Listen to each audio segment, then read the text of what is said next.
그러면 서울로 가서 입원하는 게 낫겠네. 가까이 있어도 바빠서 몇 번이나 가겠어요. 그리고 요양병원 같은 곳은 요새 면회할 수 있는 날이 따로 있지 않나? 전염병 때문에. 그쪽에도 요양병원 많잖아요. 공기 좋고 조용해서 오히려 서울 사람들이 내려가죠. 그 말이 맞네요. 그리고 저도 바쁘고 형도 바쁜데 어머니가 이쪽에 오시면 솔직히 형수님이나 애엄마가 제일 부담스럽죠. 저도 미안하기도 하고. 대신 제가 자주 내려갈게요. 오늘 이야기 속 주인공은 70세 현문숙 씨입니다. 그리고 그녀의 아들들에 관한 이야기이죠. 현 씨는 아들 둘이면 노후는 걱정 없을 줄 알았습니다. 결혼하고 나서부터 계속 들은 말이었습니다. 부모 부양하고 제사 지내줄 아들이 있어야 된다. 아들 없으면 말년에 비참하다. 그래서 아들을 둘이나 낳은 현 씨는 어깨에 힘 좀 주며 살았죠. 그런데 이렇게 될 줄은 몰랐습니다. 부모를 부양하기는커녕 요양병원조차 근처로 가지 못하게 하는 아들과 며느리. 홀로 된 어머니란 아들에게도 며느리에게도 부담스러운 존재인 듯 했습니다. 현 씨는 후회했습니다. 아들 둘 낳았다고 좋아할 것이 아니라 딸을 못 낳은 것을 한탄했어야 했습니다. 하지만 젊었을 땐 몰랐죠. 자식에게 부양받을 나이가 되어서야 알게 되었습니다. 아들이 둘이라도 홀로 쓸쓸히 늙어갈 수도 있다는 사실을 말이죠. 그래서 현 씨는 뒤늦게마나 정신을 차렸습니다. 아들에게 기대지 않고 살아갈 수 있는 방법을 고심했습니다. 이미 내 자식이 아니라 며느리의 가족이 되어버린 아들 없이 살면 그만이었습니다. 현 씨의 시어머니는 대단히 무서운 분이었습니다. 젊은 시절에는 눈만 마주쳐도 오금이 저릴 정도였습니다. 시집온 첫날을 기억하고 있습니다. 못마땅하다는 듯이 쳐다보던 눈빛. 비실비실해서 아들을 못 낳을 것 같다며 혀를 차던 시어머니. 그리고 그 옆에는 큰동서가 고개를 숙이고 앉아 있었습니다. 우리 집안 대가 끊기게 생겼어. 여기는 딸만 둘이야. 아들 하나 없는 게 말이 되나. 새아가는 꼭 아들 낳아야 해. 시어머니의 말에 큰동서는 더욱 죄인이 된 듯한 표정이었습니다. 현 씨는 이상했습니다. 시아버지가 셋째 아들인 걸로 알고 있는데 무슨 대를 따지는 것인지 몰랐습니다. 그렇다고 해서 시어머니의 말에 토를 다는 실수를 저지르지는 않았습니다. 현 씨는 결혼 후에 시부모와 같은 동네에 살았습니다. 그리고 형님네 집도 근처였죠. 같이 살지 않은 것만으로도 다행으로 생각해야 했습니다. 남편과 현 씨는 시아버지와 형님을 따라 농사를 지었습니다. 그리고 현 씨는 일손을 돕다가 금방 임신이 되어서 쉬게 되었습니다. 시어머니가 임신했다고 일을 안 시키는 분은 아니었지만 몸이 약했던 탓에 자꾸만 병원에 드나들게 되어 어쩔 수 없었죠. 그래서 어찌나 구박을 받았는지 몰랐습니다. 저건 분명히 기집애야. 폐 모양만 봐도 안다고. 그러니까 임신해서 저렇게 비실 때지. 그런데 현 씨가 아들을 낳은 순간 모든 것이 달라졌습니다. 내가 이럴 줄 알았지. 그래도 내가 말년에 복이 있어가지고 둘째 며느리 하나는 잘 얻었다. 시어머니는 현 씨를 무척 예뻐했습니다. 아니, 현 씨를 예뻐하기보다는 맏며느리에게 못되게 굴었죠. 너는 어떻게 된 게 제대로 하는 게 없냐? 네가 시집 온 지 도대체 몇 년이야? 어떻게 둘째보다도 음식을 못해? 명절에 모이기라도 하면 별것 아닌 일로 트집을 잡곤 했습니다. 그러면 현 씨가 오히려 민망해서 몸둘 바를 몰랐습니다. 그리고 현 씨가 둘째도 아들을 낳은 뒤로는 시어머니의 차별이 극에 달했습니다. 오죽 심했으면 형님네가 다른 지역으로 이사하는 것까지 고려했을까요? 그런데 먹고 사는 문제 때문에 어쩔 수 없이 붙어 있었습니다. 남몰래 눈물 훔치던 큰동서를 종종 봤던지라 현 씨는 자신이 괜히 더 미안했습니다. 현 씨와 큰동서가 다른 점이라고는 딱 하나였습니다. 딸만 둘 낳은 것과 아들만 둘 낳은 것. 어떻게 이렇게 됐는지는 모르겠지만 그것 때문에 현 씨는 둘째 며느리였지만 맏며느리 취급을 받았습니다. 시아버지가 세상을 떠난 뒤 시어머니는 밭의 절반을 현 씨의 남편 앞으로 주었습니다. 장남이면 뭐하냐? 대가 또 끊겼는데. 그러면서 물려받을 수 있는 아들을 낳은 차남을 더 챙겼습니다. 하지만 정작 집안에 큰일이 있을 땐 맏며느리만 줄기차게 부려먹으니 큰아들네는 반발할 수밖에 없었습니다. 그래서 큰형님네는 더 이상 농사를 짓지 않고 다른 일을 하겠다고 선언했습니다. 형님은 타지로 돈을 벌러 갔고 큰동서가 두 아이를 키우며 주말부부로 살았습니다. 경제적인 문제로 다 같이 떠나지 못하니 큰동서는 시어머니에게 더욱 미움을 받았죠. 자고로 아들이 있어야 나중에 늙어서 대접받는 거야. 지금 그리고 부모 죽으면 누가 제사 지어줘? 딸이? 어림도 없지. 그렇지만 현실하고 마냥 마음이 편한 것은 아니었습니다. 이 30대 어린 나이에 맏며느리 노릇을 한다는 게 쉽지가 않았습니다. 진짜 맏며느리가 따로 있는 상황에서 말이죠. 아들을 낳았다는 이유만으로 시댁에서 거는 기대가 컸기에 부담스럽기도 했습니다. 큰며느리보다는 현실을 예뻐하긴 했지만 시어머니는 늘 어려운 분이었습니다. 붙어있는 시간이 괴로웠습니다. 이러나 저러나 시집살이를 안 할 수는 없었죠. 저 미련한 것이. 내가 솥단지 그렇게 두지 말라고 했지. 아들 하나 못 낳은 게 말도 못 살아먹고 남의 집 장남 데려다가 대를 끊어놨으면 뭐 하나 잘하는 게 있어야 할 거 아니야. 하지만 시집살이라도 다 같은 시집살이는 아니었죠. 현 씨도 큰동서가 안타깝긴 했지만 어쩌면 속으론 안심했는지도 몰랐습니다. 딸 둘이 아니라 아들 둘 낳은 게 얼마나 다행이었는지. 그래서 현 씨는 의식적으로라도 늘 큰동서를 챙기려고 노력했습니다. 동정심에 말이죠. 그것이 얼마나 오만하고 어리석은 생각이었는지 점차 나이가 들며 알게 되었습니다. 세월이 흘러 현 씨의 두 아들과 큰동선의 두 딸들은 모두 서울로 대학을 갔습니다. 학벌은 크게 차이가 나지 않았는데 두 손녀딸이 대학에 입학했을 땐 시큰둥하던 시어머니는 손자 둘이 대학에 입학하자 동네에 현수막까지 걸었죠. 그리고 현 씨의 둘째 아들이 군대에 갔을 때 시어머니는 돌아가셨습니다. 그제서야 두 며느리는 자유를 얻었습니다. 동서는 애들 결혼하면 어떻게 할 거야? 뭘 어떻게 해요? 아니, 서울 가서 살 거야? 아니면 애들이 내려오려나? 부모님 모시고 살려면 어느 날 큰동서가 물었습니다.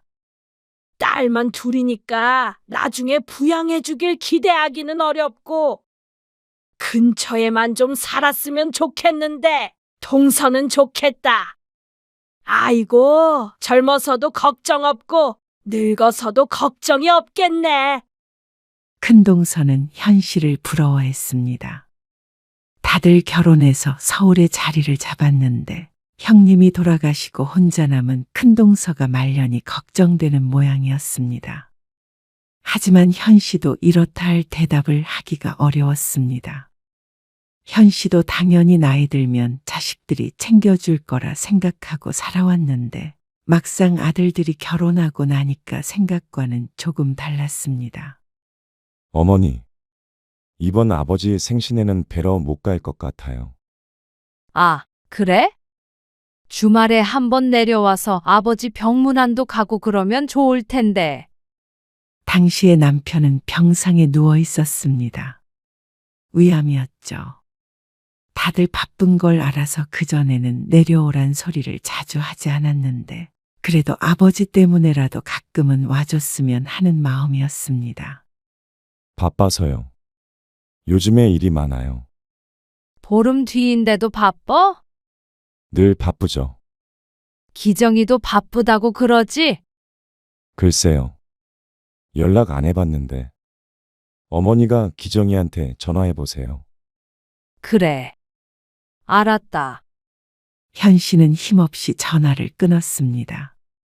작년 추석 때 보고 한 번도 보지 못했는데 벌써 석 달이 지났습니다. 그 말은 아들들이 아버지의 병문안을 온 것도 그 정도가 되어 간다는 소리였습니다. 당장 이번 주나 다음 주에 오라는 것도 아니고 아직 시간이 많이 남았는데도 무조건 바쁘다고 하는 큰아들이 야속했습니다. 기정아, 아, 어머니. 제가 조금 있다가 전화 드릴게요. 둘째 아들에게 전화를 걸어보았지만 이렇다 할 대화조차 나누지 못했습니다. 대부분 이런 식이었습니다. 둘째 아들이 사업을 시작한 후로는 더욱 바빠져서 명절 때도 못 내려올 때가 허다했습니다. 결혼 전에는 그래도 한 달에 한 번은 얼굴을 봤었습니다. 별일이 없어도 시간을 내서 아들들이 내려오곤 했는데 결혼을 하고 난 뒤로는 아무래도 며느리를 데리고 오는 게 부담스러운 것 같았습니다. 기다려도 작은 아들에게 다시 전화가 오는 일은 없었습니다. 현 씨는 한숨을 쉬었습니다. 그래서 망설이다가 작은 며느리에게 전화를 걸어보았습니다. 네. 어머님, 기정이가 바쁜 것 같아서 말이야. 이번에 아버지 생신에 내려올 수 있는지 좀 물어보려고. 아버지가 기정이 보고 싶어 하시더라고. 아, 생신이요. 며느리는 말끝을 느렸습니다. 그러더니 난감한 말투로 대꾸했습니다. 기정 씨 바쁜 거 아시잖아요. 그리고 애들도 아직 어려서 차 오래 타는 게 좀 그래요. 멀미 심해서 명절 때도 고생하는 거 아시죠? 차 타고 3시간 정도 걸리는 거리이기 때문에 힘든 심정은 잘 알고 있었습니다. 하지만 잔치를 하러 오라는 것도 아니고 언제 돌아가실지 모르는 아버지 얼굴 좀 보러 오라는데 그게 그렇게 어려운 일인가 싶었습니다. 늘 핑계는 다양했습니다. 전화라도 좀 자주 했으면 하지만 요새는 그런 말 했다가는 큰일 난다는 동네 사람들의 조언을 들어 입을 꾹 다물었습니다. 며느리와 전화를 끊고 현 씨는 답답한 마음에 동네 어귀에 있는 평상에 홀로 앉아 바람을 쐬고 있었습니다. 그런데 승용차 2대가 나란히 마을 입구로 들어왔습니다. 그런데 현 씨 앞에 서더니 차 유리창이 쭉 내려갔습니다. 작은 엄마, 조카가 큰 동서를 보러 내려온 모양이었습니다. 그러자 운전석에서 조카 사위도 내려서 꾸벅 인사를 했습니다. 그런데 뒷차는 또 작은 딸이었던 것인지 또 우르르 차에서 내렸습니다. 너희 둘이 같이 온 거야? 무슨 날인가? 혹시나 큰 동서의 생일인데 현 씨가 잊고 있었나 싶어 기억을 더듬었지만 큰 동서의 생일은 한여름이었습니다. 아니요. 무슨 날은 아닌데. 그냥 놀러 왔어요. 아이들도 차에 타고 있어 엄청 떠들썩했습니다.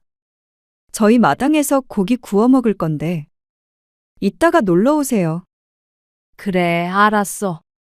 얼른 가봐. 기다리시겠네? 그러자 조카들이 참 밝게도 웃었습니다.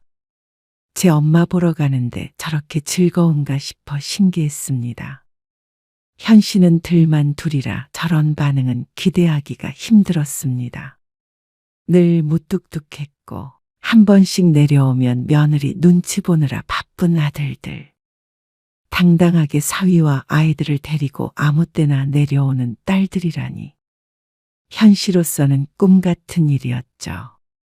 차는 다시 큰 동선의 집을 향해 출발했고 지나가던 동네 사람이 한마디 했습니다. 요즘 보면 딸이 최고인 것 같아.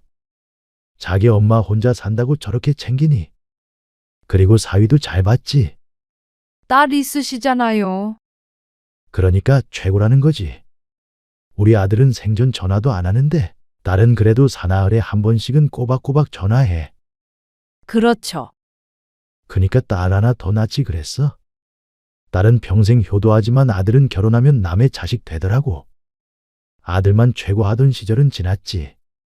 그러면서 혀를 차는 어르신 때문에 씁쓸한 기분이 들었습니다.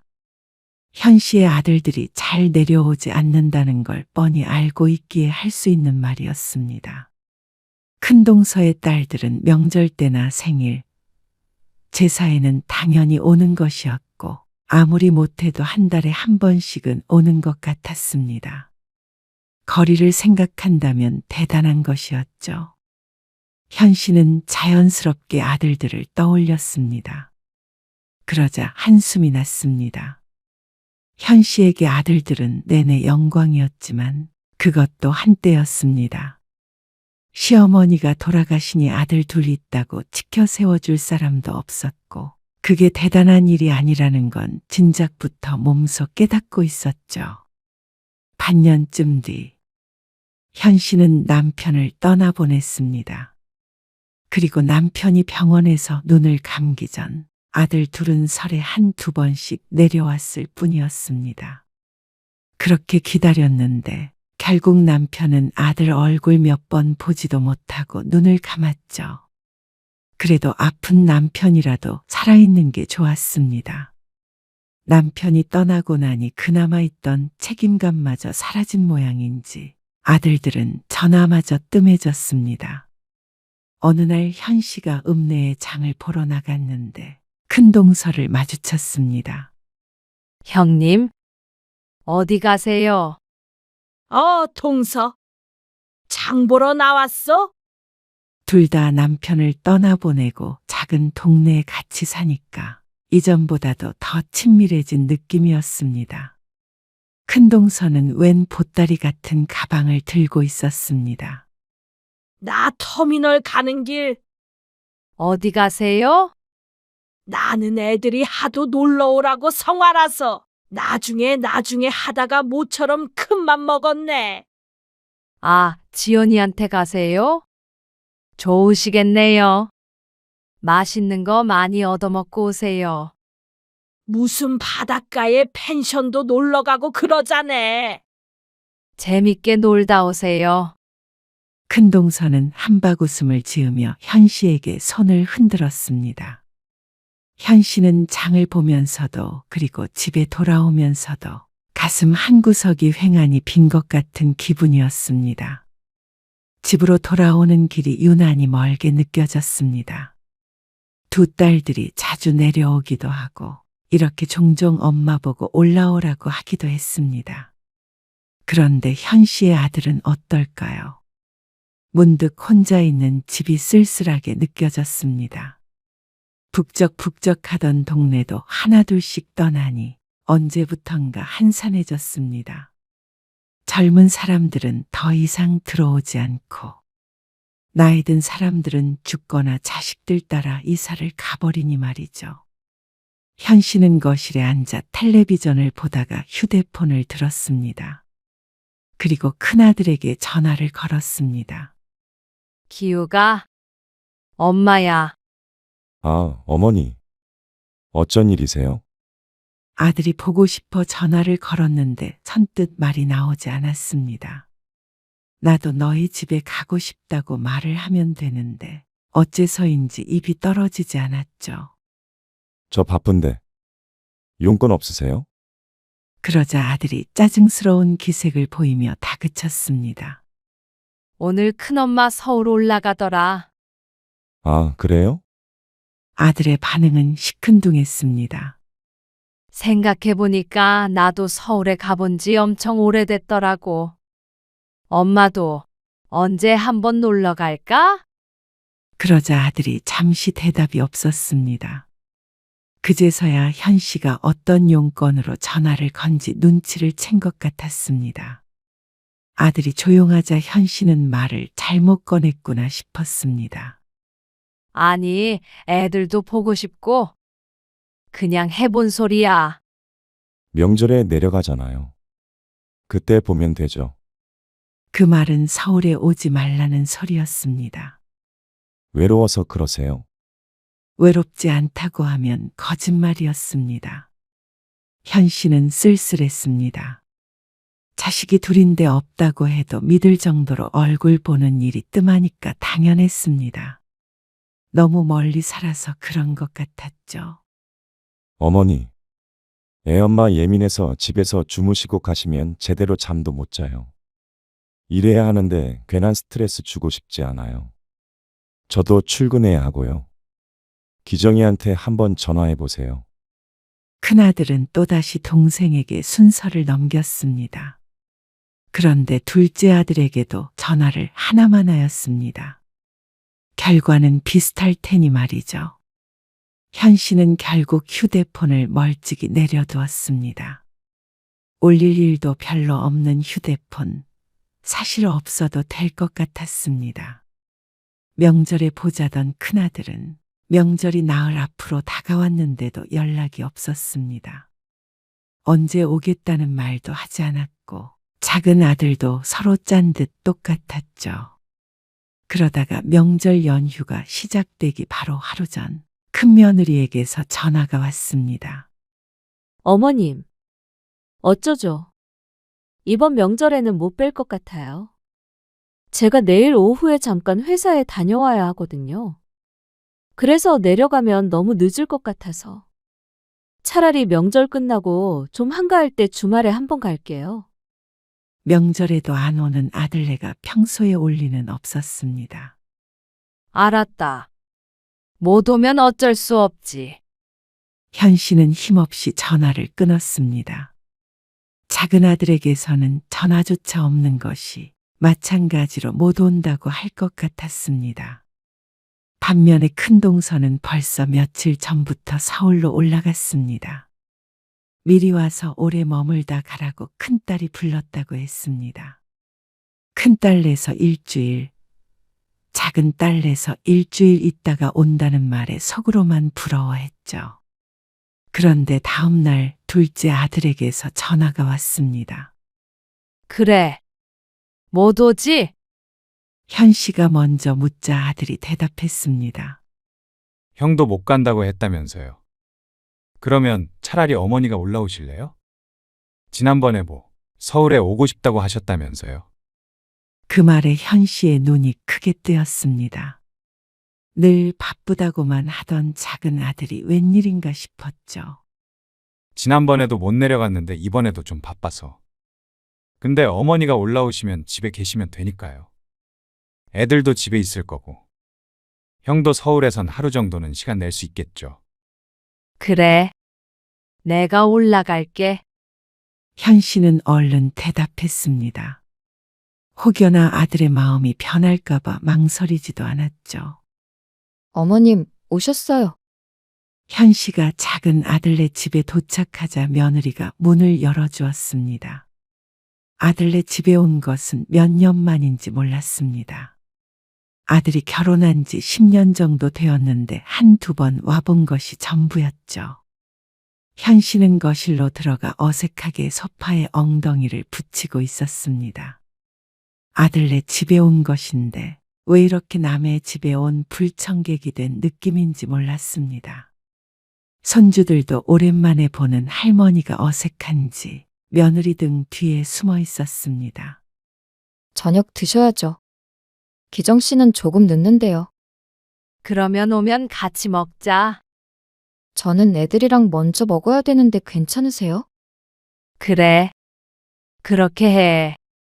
며느리는 부엌에서 아이들과 도란도란 얘기를 나누며 밥을 먹었고 현 씨는 소파에 앉아서 두리번거렸습니다. 텔레비전에선 아이들이 좋아하는 만화 같은 것이 나오고 있었는데 리모컨이 어디 있는지 몰라 그냥 뭔지 알지도 못하는 만화를 1시간 가까이 봤습니다. 며느리는 바빠 보였습니다. 아이들 밥을 먹이고 씻기고 계속해서 바쁘게 무언가를 했습니다. 네가 고생이 많다. 고생은 기정 씨가 하죠. 그래도 아들이 사업으로 돈을 잘 벌어 며느리까지 일을 하지 않아도 되는 건 다행인 듯 했습니다. 그러지 않았으면 며느리가 고생이 많았을 테니 말이죠. 옛날 현 씨가 살던 집이나 살림살이를 생각하면 아들네는 굉장히 풍족하게 지냈습니다. 큰아들도 마찬가지였습니다.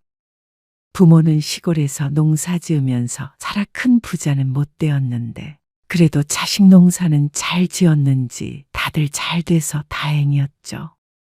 현 씨는 아들이 돌아오길 기다렸습니다. 딱히 할 일은 없었고 말을 거는 사람도 없었지만 그래도 입가엔 미소가 번졌습니다. 그러다 아들이 퇴근해서 집에 왔습니다. 아이고, 기정이 왔어? 현 씨가 벌떡 일어나 아들에게 반갑게 인사를 했습니다. 그러자 아들이 넥타이를 끌으며 무심히 대꾸했습니다. 오셨어요. 그러면서 옷을 갈아입고 나오겠다며 방으로 쏙 들어가 버렸습니다. 현 씨는 엉거주춤 다시 소파에 앉았습니다. 잘 지냈냐? 올라오는 길은 힘들지 않았냐? 식사는 했냐? 그런 것들을 먼저 물어볼 줄 알았습니다. 먼 거리를 버스를 타고 올라왔는데도 누구도 그다지 관심이 없어 보였습니다. 아들은 아주 씻고 나왔는지 한참 걸렸습니다. 그 사이에 며느리는 식사 준비를 했습니다. 내일은 저희 둘 다 잠깐 나갔다 올 거예요. 애들이랑 계세요. 어디 가는데? 일 때문에요. 그래, 알았다. 그리고 내일 밤에 형한테 가시면 돼요. 전화해놨어요. 바쁘다던데. 그래도 하루 재워줄 순 있겠죠. 그러고는 며느리와 아들이 아이들에 대해서 대화를 나누었습니다. 현 씨는 손주들 소식은 잘 알지 못해서 대화에 끼지 못하고 고개만 끄덕이며 듣기만 했습니다. 어쩐지 이방인이 된 것 같았습니다. 큰동서도 이런 기분을 느끼는 것일까 잠시 떠올렸습니다. 하지만 이내 고개를 저었습니다. 그랬다면 그렇게 기쁜 얼굴로 가지 않았을 것 같았습니다. 조카들도 제 엄마 챙기기로는 아주 유명했고 말이죠. 현 씨는 밥을 먹으며 씁쓸하게 웃었습니다. 괜히 온 것만 같았습니다. 오라고 난리를 치는 자식에게도 눈치가 보일 텐데 현 씨의 방문을 애초에 반기지 않았던 자식들이기에 더욱 눈치가 보였습니다. 며느리도 불편해하는 게 눈에 보였고 말이죠. 현 씨는 얼른 식사를 마치고 작은 방으로 들어갔습니다. 둘째 손주의 방이었습니다. 둘째 손주가 첫째 방에서 같이 자기로 했는데 졸지에 손주의 방을 뺏게 되어 그것조차 마음이 편치가 않았습니다. 다음 날 아침을 먹고 아들과 며느리는 집을 비웠습니다. 현 씨는 집에서 아이들을 보고 있었는데 사실 하나는 초등학생이고 하나는 7살이라 현 씨가 놀아줄 것도 없었습니다. 각자 휴대폰도 있어서 게임하고 영상을 보며 바빠 보였습니다. 현 씨는 거실에 앉아서 텔레비전을 봤습니다. 아들네를 보니까 반갑기는 하지만 이럴 거면 차라리 집에서 편하게 쉴 걸 하는 생각이 들기도 했습니다. 내 자식인데 왜 이렇게 불편해진지 모를 일이었습니다. 아무래도 오늘 저녁에 가야겠다. 현 씨는 큰아들네에 들르지 않고 내려가기로 결심했습니다. 그나마 작은아들은 먼저 올라오라고 말이라도 했지. 큰아들은 원하지 않았을 게 뻔했습니다. 또 거기까지 쏙없이 찾아가 눈칫밥 먹느니 집으로 돌아가는 게 나았습니다. 오후 2시쯤 아들 내외가 돌아와서 늦은 점심을 함께 했습니다. 형네 모셔다 드릴게요. 작은 아들의 말에 현 씨가 고개를 저었습니다. 아니야. 나는 이만 내려가 보려고. 왜요? 형한테 저녁에 간다고 말해놨는데 생각해보니까 가스불도 켜고 온 것 같고, 창문도 열어놓은 것 같아. 그러자 작은 아들이 황당해했습니다. 뭐라고 둘러댈지 몇 시간 동안 생각했는데 입 밖으로 나온 말들이 고작 가스와 창문이었습니다. 며느리의 표정에 얼굴이 화끈거리는 것 같았습니다. 하지만 작은 아들은 더는 묻지 않았습니다. 그저 터미널에 데려다 주겠다고만 했죠. 그리고 큰아들과 통화를 하는 듯 했습니다. 형. 그래, 알았어. 내가 터미널에 모셔다 드릴게. 큰아들에게서 따로 전화는 오지 않았습니다. 그것마저도 섭섭하다면 늙은 엄마의 주책일지도 몰랐습니다. 그리고 잠시 뒤, 현 씨는 혼자 덩그러니 터미널에 앉아 있었습니다. 아들이 데려다 주고 간 뒤에도 표를 끊지 않고 앉아서 생각에 잠겨 있었습니다. 모처럼 서울에 왔지만 아들의 얼굴을 본 건 밥 먹을 때뿐인 것 같았습니다. 다 합쳐도 서너 시간이 될까 말까였죠. 그나마 큰아들은 보지도 못했습니다. 현 씨가 내려가겠다고 한 것이었지만 서글프긴 했습니다. 큰아들네 집에 갔더라도 그건 크게 달라지지 않을 것 같았습니다. 그냥 내려가기로 한 건 잘한 일이다 생각하긴 했지만 마음 한구석엔 비가 내렸죠. 더 늦기 전에 버스를 타야겠다 싶어서 자리에서 일어났는데 그때 현 씨의 휴대폰이 울렸습니다. 혹시나 큰아들일까 싶어서 확인해 보았더니 의외의 인물이었습니다. 네, 형님. 어쩐 일이세요? 큰동서였습니다. 동서 지금 서울이야. 서울로 오기 전에 큰동서와 통화를 했었는데 지나가는 말로 서울에서 볼 수 있으면 보자고 했었습니다. 그런데 작은 아들네 있다가 큰 아들네도 가야 하니까 시간이 나지 않을 것 같아서 생각도 안 하고 있었는데 전화가 온 것이었습니다. 내일 저녁에나 모레 아침에 볼까? 아, 저 지금 집에 내려가요. 뭐? 벌써? 어제 온 거 아니야? 아, 그런데 그냥 잠자리가 불편하기도 하고 그래서. 그러자 큰동서가 잠시 말이 없었습니다. 예전에는 큰동서가 현 씨를 부러워했지만 이제는 아니었습니다. 큰동서도 현 씨의 아들들이 엄마에게 몹시 무심하다는 걸 누구보다도 잘 알고 있었습니다. 그러니까 말하지 않아도 왜 이렇게 빨리 돌아가려고 하는지 미루어 짐작한 듯 했습니다. 출발했어? 아직이요. 지금 터미널인데 이제 가려고요. 그러면 내가 우리 딸이랑 거기로 지금 데리러 갈게. 하루 더 있다가 가. 모처럼 왔는데 놀지도 않고 가. 아니에요. 제가 어떻게 가요? 다들 불편하게. 저도 그렇고. 불편하긴. 우리가 남도 아니고 다 같이 놀아야 좋지. 애들도 작은 엄마 보고 싶다네. 오늘 우리 큰애가 지 시집에서 먹을 거 잔뜩 싸왔어. 그리고 작은애가 회도 포장해 온다고 하니까 같이 먹고 놀자고. 재차 거절했지만 큰동서는 끈질겼습니다. 그러면서 지금 출발하겠다고 하고 전화를 끊었죠. 현 씨는 귀신에게 홀린 것 같은 기분으로 전화를 끊었습니다. 그리고 멀지 않은 곳에 사는지 전화를 끊고 30분 만에 큰동서가 도착했습니다. 얼떨결에 그렇게 하루 머물게 됐는데 재미있었습니다. 그렇지만 한편으로는 가슴이 먹먹했습니다. 어쩜 두 딸이 내 아들들과 이렇게 다른지. 큰동서가 부러워서 눈물이 날 것 같았습니다. 다음 날 내려오는 길에는 큰동서가 싸준 반찬통을 끌어안고 버스를 탔습니다. 아들 낳아 대접받던 시절이 있었지만 지금은 딸이 없어 외로운 노후를 보내고 있는 것 같았습니다. 큰동서는 일주일 정도 더 있다가 내려왔습니다. 얼굴도 반질반질한 것이 행복한 시간을 보냈구나 생각됐죠. 현 씨의 두 아들은 그 이후로도 또다시 깜깜무소식이었습니다. 이제는 전화가 없다고 걱정되지도 않았습니다. 누구보다도 잘 살고 있는 걸 알았습니다. 잘 못 지내고 있는 건 현 씨 하나밖에 없었죠. 그리고 다음 해, 현 씨는 허리 수술을 받았습니다.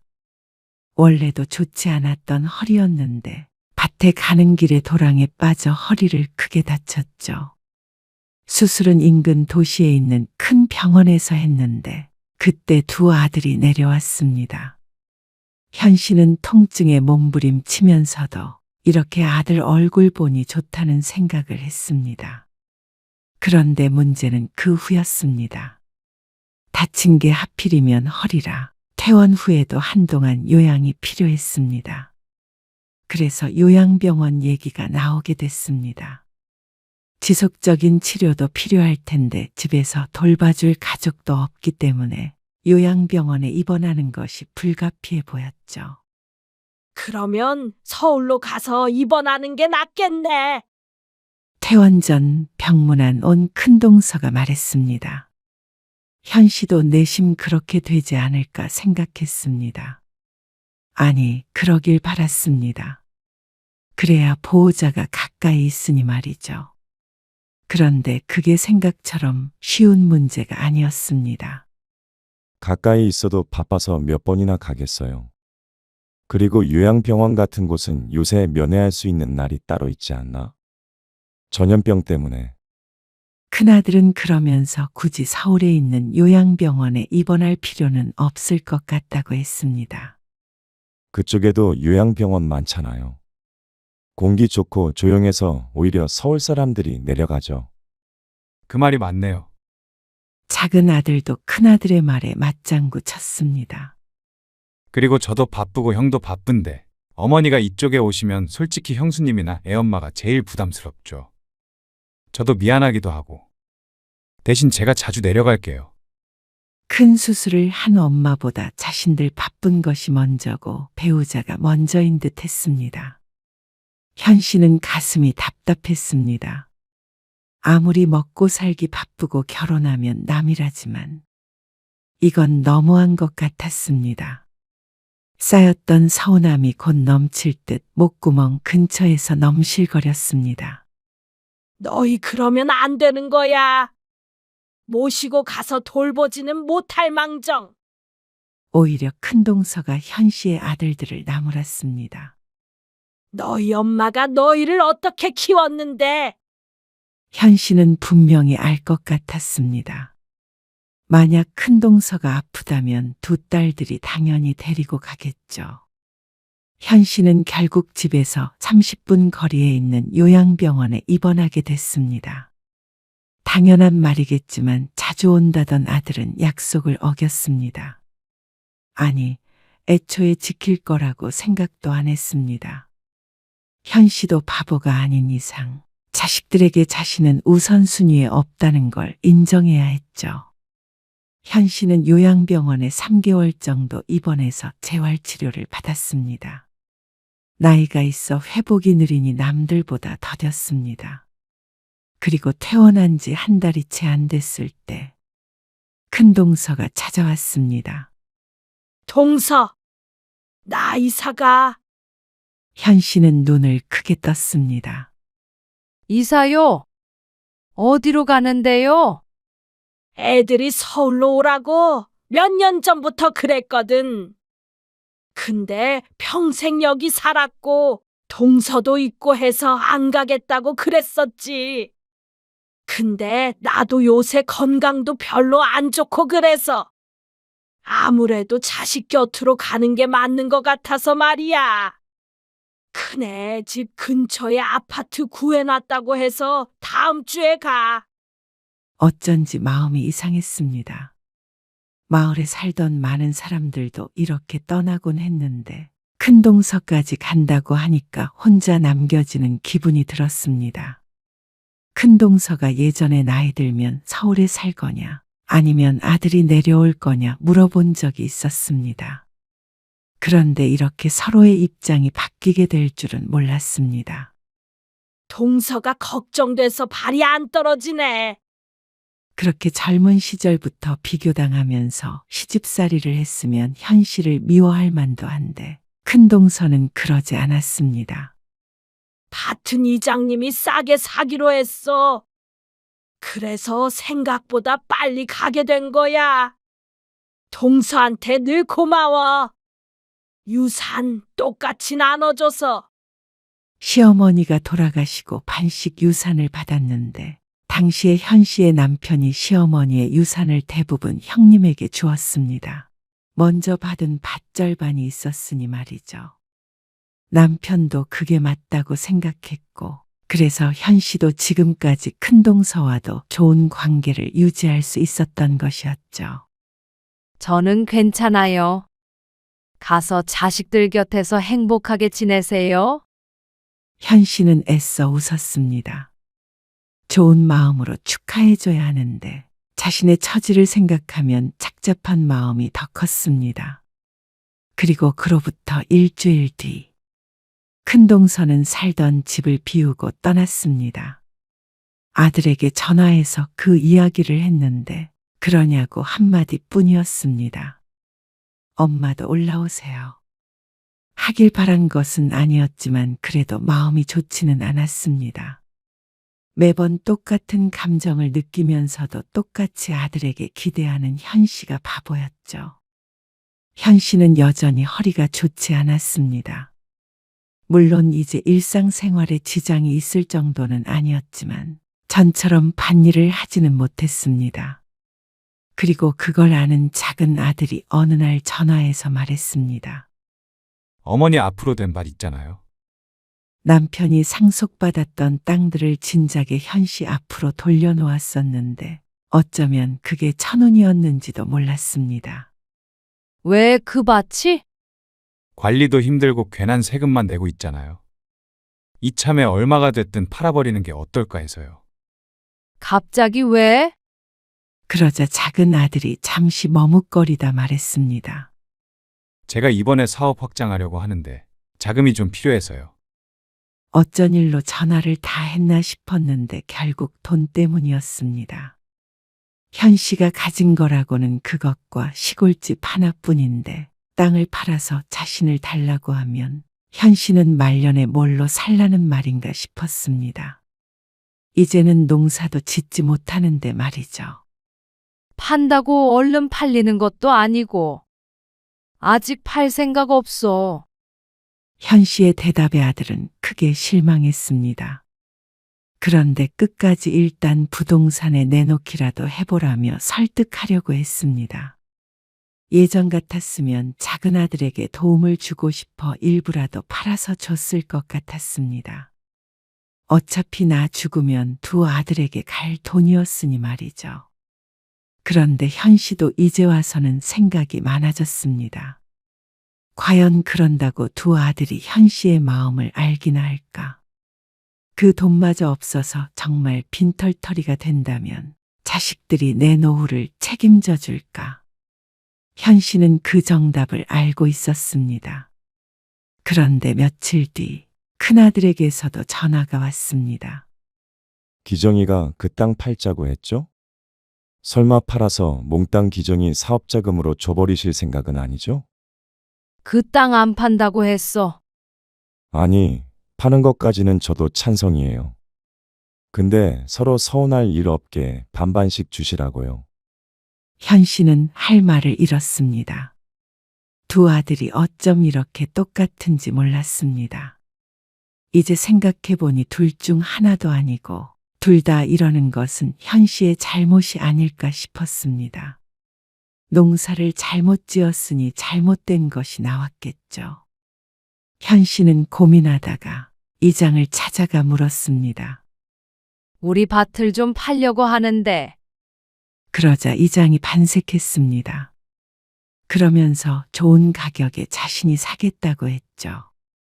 현 씨는 며칠 밤을 뜬 눈으로 지새웠습니다. 그리고 얼마 뒤에 밭을 전부 처분해 버렸습니다. 생각보다 큰 금액이었습니다. 현 씨는 전액을 자신의 통장에 나눠서 넣었습니다. 생활비와 병원비 등을 구분하기 위함이었습니다. 아들들에게는 연락하지 않았습니다. 그런데 보름쯤 지나자 작은 아들이 전화를 다시 해왔습니다. 밭 어떻게 하기로 했어요? 부동산에 연락해 보셨어요? 팔았어. 네? 정말요? 언제요? 얼마에 팔았어요? 흥분한 목소리였습니다. 현 씨는 담담하게 대답했습니다. 노후에 쓸 만큼은 받았어. 노후에요? 작은 아들은 잘못 들었다는 듯이 되물었습니다. 내 나이 70인데 앞으로 10년을 더 살지 20년을 더 살지 모르잖냐. 이 돈이 있어야 생활을 하겠지. 아니, 그건 제가 사업 확장도 하고 좀 더 잘 되면 다 해결될 문제잖아요. 그럼 네가 나를 부양할래? 데리고 살기라도 할 거야? 그러자 말문이 막힌 듯 어버버했습니다. 혼자 남은 부모 부담스럽겠지. 그러니까 나도 너희한테 부담 안 주고 살려고 결정한 거야. 그러니까 이 돈은 기욱이한테도 안 주고 너한테도 안 줘. 어머니, 너도 돈 몇 푼 더 받고 부모에 대한 책임감 갖느니 내가 내 앞가림 하는 게 더 좋잖니? 아들은 돈을 못 받게 된 것에 기분이 상한 것 같았지만 끝내 아무 말도 하지 못했습니다. 어쩌면 현 씨의 말이 맞을지도 모른다는 생각을 하고 있을 것 같았습니다. 돈 받고 발목 잡히느니 조용히 어머니 혼자 지내도록 하는 게 탈이 없을 거라고 말이죠. 말년에 병들고 돈 없어 자식들에게 손 벌리면 양쪽에게 모두 비극이었습니다. 현 씨도 그런 비참한 삶은 살고 싶지 않았습니다. 큰 동서처럼 자식들 곁에서 알콩달콩 사는 것까지는 바라지도 않았습니다. 이제 더는 자식들 때문에 애끓지 않고 평온하게 살아갔으면 하는 마음뿐이었습니다. 이제는 두 아들이 현 씨에게 전화를 하건 안 하건, 찾아오건 안 오건 더 이상 서운하지 않을 것 같았습니다. 서운하다는 감정도 결국엔 기대하기 때문에 생기는 감정이었기 때문이죠. 큰아들도 동생에게 얘기를 들었는지 땅 얘기는 더 이상 꺼내지 않았습니다. 현 씨는 그날 이후로 자식들에게 먼저 전화를 걸지 않았습니다. 명절이 다가와도 올 건지 묻지 않았습니다. 당연히 안 온다고 생각했고 혹시라도 내려오겠다고 연락이 오면 오히려 현 씨가 사양했습니다. 그냥 혼자 편하게 보내고 싶으니까 굳이 올 것 없다. 그러면 억지로 내려오려는 자식은 없었습니다. 서로 괴롭지 않고 평화로웠죠. 그런 삶이 행복한 것은 아니었지만 그렇다고 불행하지도 않았습니다. 혼자여도 이제는 괜찮았습니다. 누구의 눈치도 안 보고 공공하지 않게 사는 말년이야말로 누구나 원하는 삶이 아닐까 생각해보면 웃음이 날 때도 있었습니다. 언젠가 부모가 그립거나 아쉬워지는 날이 오면 자식들이 제 발로 찾아올 테죠. 기다리지 않고 내 삶을 살다가 그때가 온다면 좀 더 마음 편히 자식들을 만날 수 있을 것 같았습니다.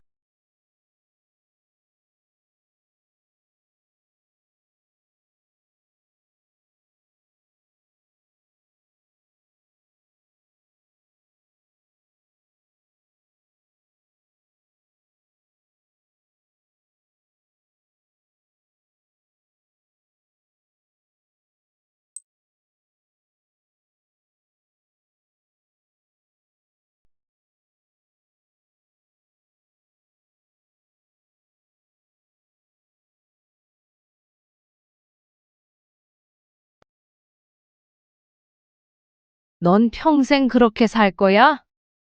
평생 노처녀로 늙어 죽을 거야? 내가 노처녀 된 게 내 탓이야? 그럼 엄마 탓이야? 언제까지 엄마 탓만 하고 살 거야? 내 인생 누가 망쳤는데? 엄마가 다 망쳤잖아. 엄마 탓 좀 그만해라. 지금이라도 정신 차리고 살아. 엄마 죽으면 너 무슨 돈으로 살래? 일 안 해? 어디라도 써주는 데 있으면 들어가라고. 나는 그냥 이렇게 살 거야. 엄마 피 빨아먹고 살다가 나중에 엄마 죽으면 유산 받으면 돼. 이 집에서 살고 통장에 있는 돈 쓰면서 살면 되잖아. 오늘 이야기 속 주인공은 69세 양영심 씨입니다. 그리고 그녀의 딸에 관한 이야기이죠. 양 씨는 딸만 생각하면 한숨부터 나왔습니다. 아니, 숨이 막혀서 주먹으로 가슴에 멍이 들 때까지 쳐도 부족했습니다. 그렇게 잘났던 내 딸이 뭐가 부족해서 시집도 못 가고 부모 집에 얹혀 사나 싶으니 밥을 먹어도 먹은 것 같지 않고 인생이 재미가 하나도 없었습니다. 이 나이쯤 되면 손주 봐주면서 한가롭게 살 줄 알았는데 아직도 딸을 키우고 살 줄은 꿈에도 몰랐습니다. 그것도 나이 40이 넘은 노처녀 딸을 말이죠. 그러면서 자신이 노처녀가 된 것은 모두 양 씨의 탓이라고 했습니다. 그렇게 많은 기회가 있었는데 본인이 걷어차버렸으면서 모든 불행은 엄마 탓으로 돌렸습니다. 그러고는 평생을 이렇게 부모에게 빌부터 피 빨아먹으며 살겠다는 딸. 별다른 일 안 하고 살다가 양 씨가 죽으면 유산으로 살겠다는 딸. 그 말만 떠오르면 가슴에 한이 맺혔습니다. 내 배로 낳은 자식이지만 꼴도 보기 싫었습니다. 내가 끼고 사는 게 결코 딸을 위한 길이 아닌 것 같았습니다. 늦었지만 지금이라도 결단을 내려야 했죠. 양 씨는 딸이 하나 있었습니다. 지금 생각해보면 딸 하나만 낳은 게 너무도 후회됐습니다. 아들 하나 더 낳자던 남편의 말을 들었더라면 밤만 서글펐을까요? 양 씨의 딸은 좋은 대학을 나와서 좋은 직장에 취직했습니다. 양 씨 부부의 아낌없는 지원을 받으며 컸으니 어쩌면 당연한 수순이었습니다. 남편은 딸이 취직한 지 얼마 안 돼서 세상을 떠났습니다. 마른 하늘의 날벼락이었지만 그래도 남기고 간 것들이 적지 않아 경제적인 어려움은 없었습니다. 딸 하나만 시집 보내면 해야 할 일은 끝이 나니까 혼자서 어떻게든 살아갈 수 있을 것이었습니다. 물론 잘난 딸 덕도 보면 좋았고 말이죠. 하지만 모든 것은 10여 년 전에 어그러졌습니다. 아니, 어쩌면 그보다 더 전부터 말이죠. 엄마, 내 남자친구 한번 안 만나볼래? 남자친구? 전에 말했던 그 애? 맞아. 이동원. 같은 학교를 다니던 친구와 만나고 있다는 이야긴 몇 번 듣긴 했었습니다. 만난 지 몇 년 됐다던가요. 사진도 한 번 본 적이 있는데 훤칠하고 잘생긴 청년이었습니다. 아니, 뭐하러? 엄마 바빠. 그래도 주말에 한 번 보면 좋지 않아? 안 궁금해? 결혼할 것도 아닌데 봐서 뭐해? 혹시 모르지 뭐. 뭐? 네 나이가 몇인데? 당시 딸의 나이가 26이었는지 7이었는지 양 씨는 가볍게 대답하고 말았습니다. 하고 싶은 말을 다 했다가는 괜히 반발심이 생길까 봐서였죠. 만나보지 않은 이유는 간단했습니다. 그 남자애가 그다지 마음에 들지 않았습니다. 같은 학교를 나왔어도 군대에 다녀와 졸업 후에 아직 취업을 못했다고 들은 것 같았습니다. 그러니까 아직은 소개받는 것은 이르다고 생각했습니다. 헤어진다면 무의미한 시간시 될 테니까 말이죠. 그런데 딸은 그 이후로도 오랫동안 그 청년을 만났습니다. 그래서 양 씨와도 몇 번 자리를 마련하려고 노력했습니다. 하지만 시간이 지나면 지날수록 그 청년에 대해서 알게 되면 알게 될수록 양 씨의 마음의 문은 오히려 꽉 닫혔습니다. 그러다가 딸이 31살일 때 10년 정도 전이었죠. 엄마, 나 동원이랑 결혼하고 싶어. 그 말에 양 씨는 심장이 철렁했습니다. 30이 넘어도 아무 말 없길래 결혼까지는 안 가려나 생각했습니다. 결혼을 해도 진작에 하지 않았을까 싶어서 애써 묻지 않고 잠자코 있었습니다. 그런데 기어이 결혼을 할 모양이었습니다. 양 씨가 대답을 하지 않고 있자 딸이 다시 한번 말했습니다. 엄마, 나 결혼한다니까 동원이 한번 만나봐요. 그땐 이미 딸도 알고 있었습니다. 양 씨가 자신의 남자친구를 안 좋아한다는 사실을 말이죠. 그래서 최근 2, 3년은 소개시켜주겠단 말도 없었습니다. 그 애랑은 연애만 해. 연애만. 엄마, 나도 이제 결혼할 나이인데 무슨 연애만 해. 그리고 연애는 실컷 했어. 우리 7년 만났어요. 머리가 아팠습니다. 오래 만난다고 다 결혼하는 줄 아니? 연애랑 결혼은 다른 거야. 미정아, 엄마가 봤을 때 걔는 아니야. 양 씨의 말에 딸의 표정이 어두워졌습니다. 엄마는 동원이 만나본 적도 없는데 아닌지 맞는지 어떻게 알아? 왜 몰라? 너보다 인생을 훨씬 더 살았는데 얘기만 들어도 알아. 엄마, 미정아, 엄마 말 들어. 네가 너무 아까워. 내 딸이라서 하는 소리가 아니라. 엄마, 내가 뭐가 더 아까운데. 동원이도 충분히 잘났어. 남들은 양 씨의 괜한 욕심이라고 생각할지도 몰랐습니다. 딸과 같은 좋은 대학에 나왔고 직장에도 다니는데 뭐가 문제인가 싶을 수도 있었죠. 그런데 양 씨도 이유 없이 반대하는 건 아니었습니다. 그의 엄마 많이 아프다며. 그러자 딸이 입을 다물었습니다. 어디가 많이 안 좋아서 일도 못하고 집에서 요양을 하고 있다는 소리를 들었습니다. 그런데 그냥 단순히 팔다리가 아픈 게 아니라 평생 치료가 필요한 병이라고 했습니다.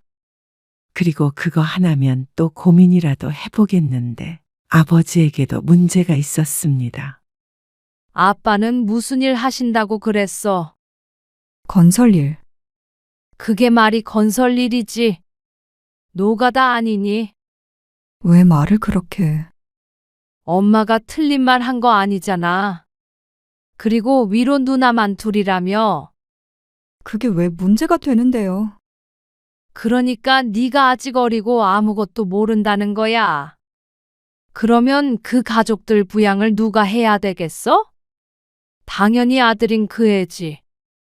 조건이 조금만 더 평범하기라도 했다면 양 씨도 이렇게까지 반대하지는 않았습니다.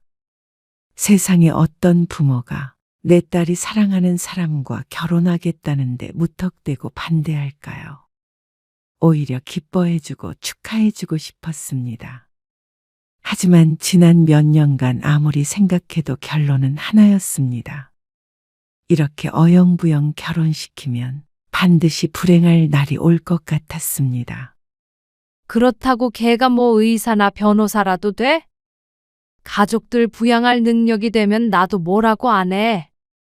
근데 얼마 되지도 않는 월급 받아서 그 가족들 다 어떻게 건사할 거야?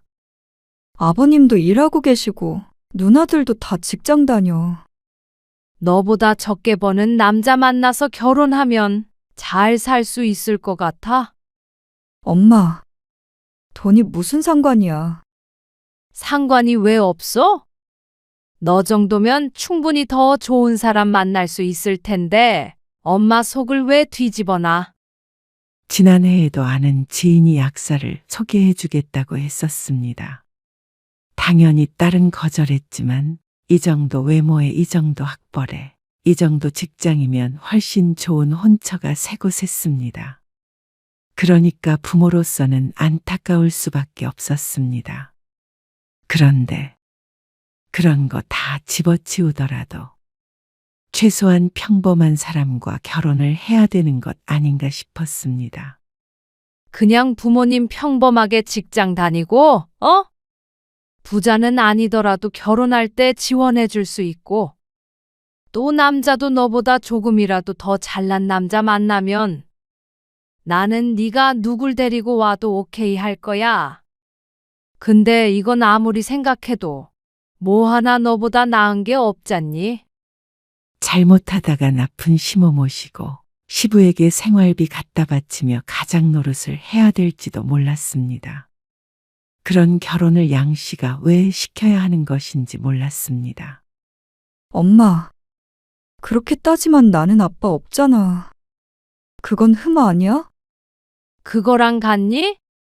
그리고 너는 아빠가 어릴 때 돌아가신 것도 아니잖아. 내가 동원이 아니면 안 돼. 지금은 그렇겠지. 그렇게 생각할 수 있어. 근데 엄마가 살아보니까 못 잊는 사람은 없어. 그때뿐이야. 그때만 힘들지. 1년이면 잊혀져. 아니, 다른 사람 만나면 반년이면 돼. 엄마 말 믿어. 나 정말 결혼하고 싶어. 제발 허락해줘. 넌 평생 고생할 거야.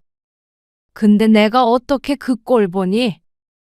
둘도 셋도 아니고 하나밖에 없는 딸이었습니다. 남편이 살아있었더라도 똑같은 결정을 할 게 뻔했습니다.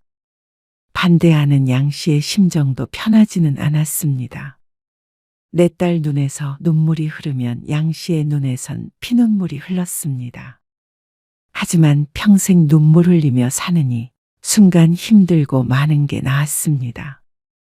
아무리 생각해도 이건 안 되는 결혼이었습니다. 하지만 젊은 혈기들을 양 씨가 어떻게 말릴까요? 딸은 며칠 동안 양 씨와 말도 안 했습니다. 나 엄마가 반대해도 결혼할 거야.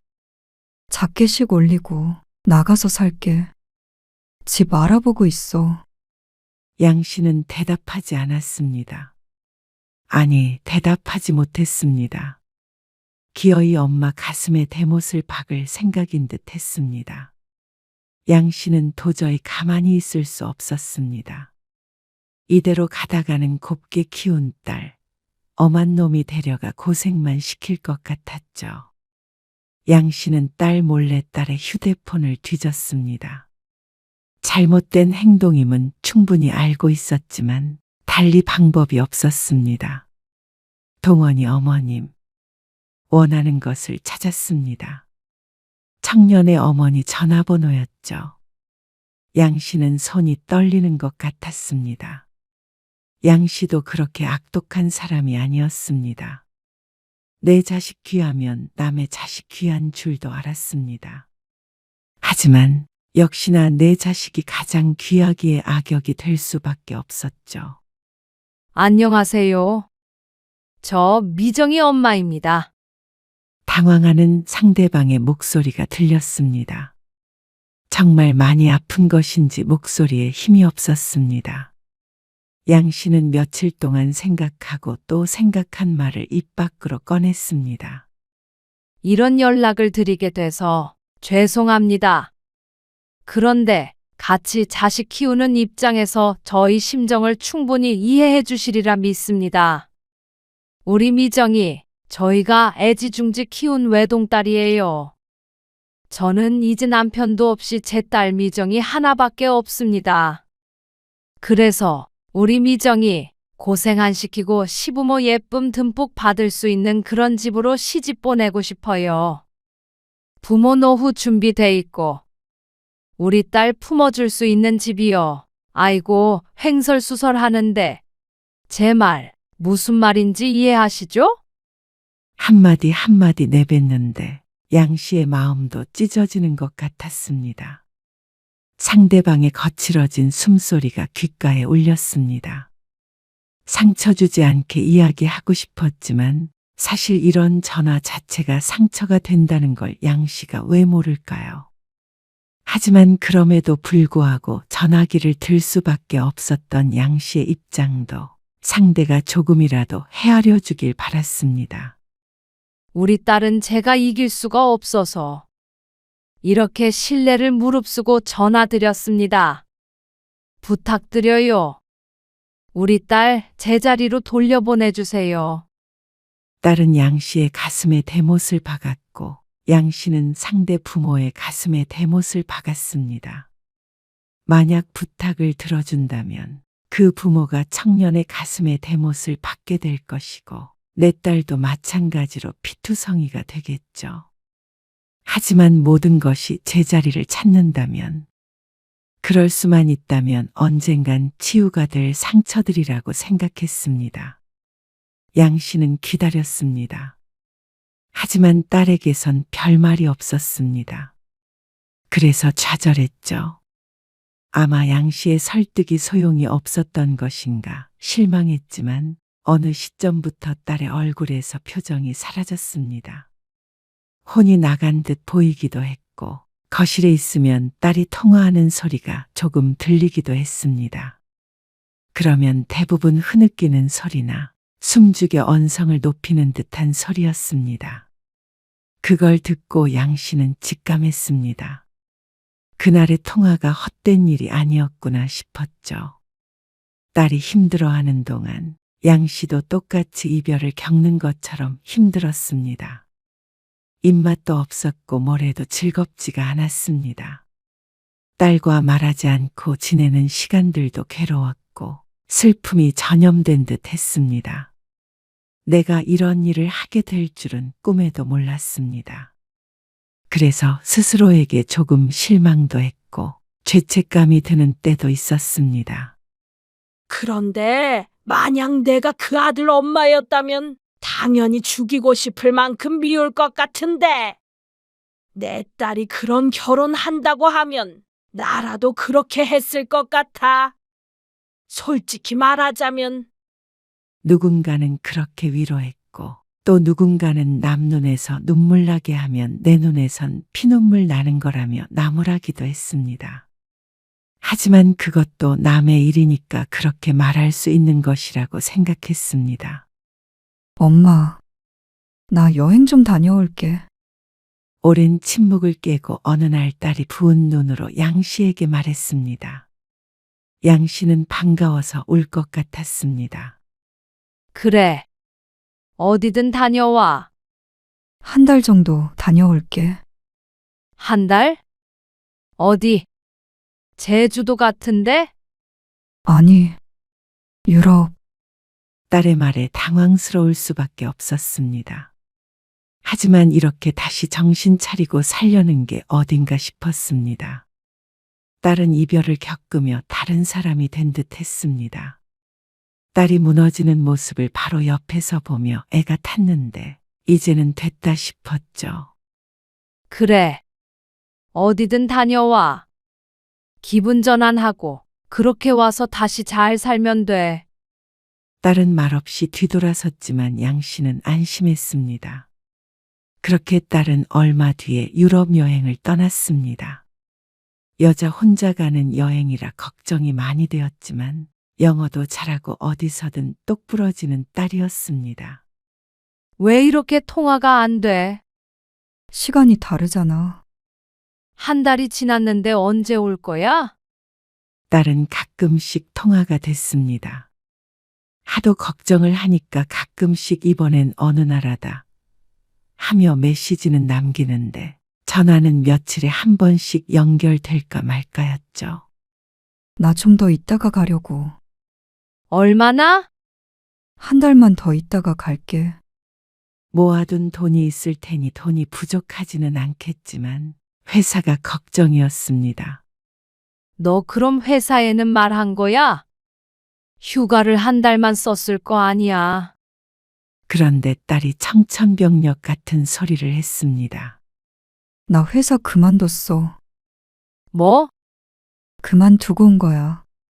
그 좋은 회사를 그만두다니 아무리 남자친구랑 헤어졌다고 그런 극단적인 선택을 하나 싶었습니다. 양 씨는 심호흡을 했습니다. 괜히 화를 냈다가는 또 잘 잊고 있는 딸을 자극할까 싶었습니다. 일단 와서 얘기하자. 그리고 딸은 한 달이 더 지나서 한국에 돌아왔습니다. 그런데 다시 밝은 미소를 볼 줄 알았던 딸은 시간이 지나도 크게 달라진 게 없어 보였습니다. 아니, 이전보다는 나았지만 원래의 딸로 돌아오진 못했죠. 회사는? 몰라. 좀 쉴래. 그리고 모아둔 돈 다 썼어. 무기력하게 중얼거리는 딸의 말에 양 씨는 애써 하고 싶은 말을 삼켰습니다. 그래. 한 번쯤은 그렇게 지내면 좋지. 재충전도 하고 말이야. 그런데 그로부터 반년 뒤에 취직한 회사는 볼품없는 중소기업이었습니다. 원래 다니던 회사에 비하면 말도 안 되는 곳이었습니다. 하지만 딸은 아무래도 상관없다는 태도였습니다. 예전과 같은 그런 열정이 보이지 않았습니다. 딸은 그렇게 하루하루를 시체처럼 지냈습니다. 그래도 직장에 다시 다니고 평범하게 사는 게 어딘가 싶었습니다. 똑똑했으니까 나중에 다시 좋은 회사로 옮기면 된다고 생각했습니다. 엄마, 나 나갔다 올게. 딸이 33이 되었을 때 갑자기 생기가 돌았습니다.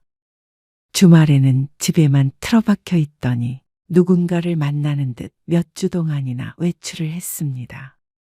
그래, 잘 다녀와. 재밌게 놀고. 늦게 들어와도 돼. 일찍 올게. 딸이 들뜨니까 양 씨도 들떴습니다. 시간은 걸렸지만 다 잘 된 것이라고 생각했습니다. 근데 뭐 하는 사람이야? 회계사.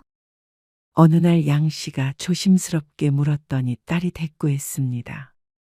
그리고 그 대답에 양 씨는 놀란 눈을 했습니다. 미소를 감출 수가 없어서 입꼬리가 삐죽거렸죠. 그래. 잘 만나봐. 부디 결혼까지 갔으면 하는 마음이었습니다. 나이가 찼으니까 당연히 결혼을 전제로 만나고 있겠지만 말이죠. 그런데 채 반년이 되지 않아서 딸은 이별했습니다. 나 헤어졌어. 뭐? 왜? 잘 만나고 있는 거 아니었어? 지난번에 엄마도 만났다며? 그래서 양 씨도 마음의 준비를 하고 있었습니다. 그쪽을 만난다면 다음은 양 씨의 차례였으니 말이죠. 하지만 딸의 말에 양 씨는 머리를 망치로 맞은 것 같았습니다. 아빠는 돌아가셨다니까 표정부터 바뀌시던데? 뭐라고? 그리고 이내 화가 났습니다. 아니, 아빠 없이 큰 것도 아닌데 그게 무슨 문제야? 나도 모르지. 그래서 그놈이 헤어지자고 그래? 지 엄마가 반대한다고. 남자들은 다 그런가 봐. 다 마마보이들만 있나? 그 말에 양 씨는 말문이 턱 막혔습니다. 딸은 무심한 눈길로 양 씨를 쳐다보았습니다. 꼭 눈이 말하고 있는 것 같았습니다. 엄마가 한 짓을 알고 있다고. 양 씨는 입만 뻐끔거리다 말았습니다. 누가 누굴 욕하겠다는 건지. 됐다고 그래. 회계사면 다인 줄 아나. 너 정도면 훨씬 좋은 사람 만날 수 있어. 그래서 오히려 큰 소리 쳤습니다. 과연 그럴까? 딸은 반대로 코웃음 쳤죠. 이후에도 몇 번의 연애가 있었던 것 같지만 짧게 반짝하다가 늘 금세 끝났습니다. 그러다가 언제부턴가 연애 얘기도 사라지고 딸은 점점 더 생기를 잃어갔습니다. 그러던 어느 날이었습니다. 나 회사 때려치웠어.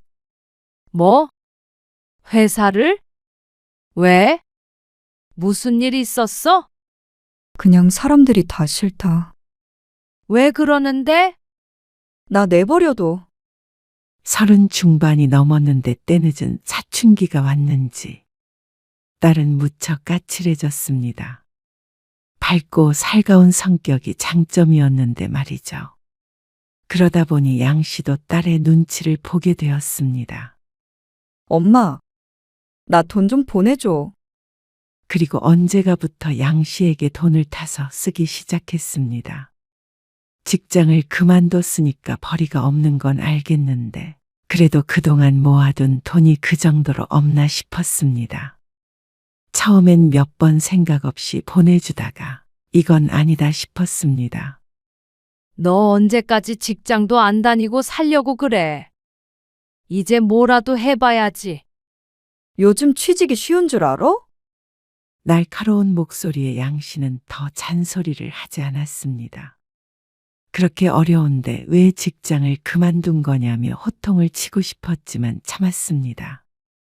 그리고 그런 생활이 1년 정도 지속됐을 때 양 씨도 참지 못하고 화를 냈습니다. 너 정말 그렇게 살래?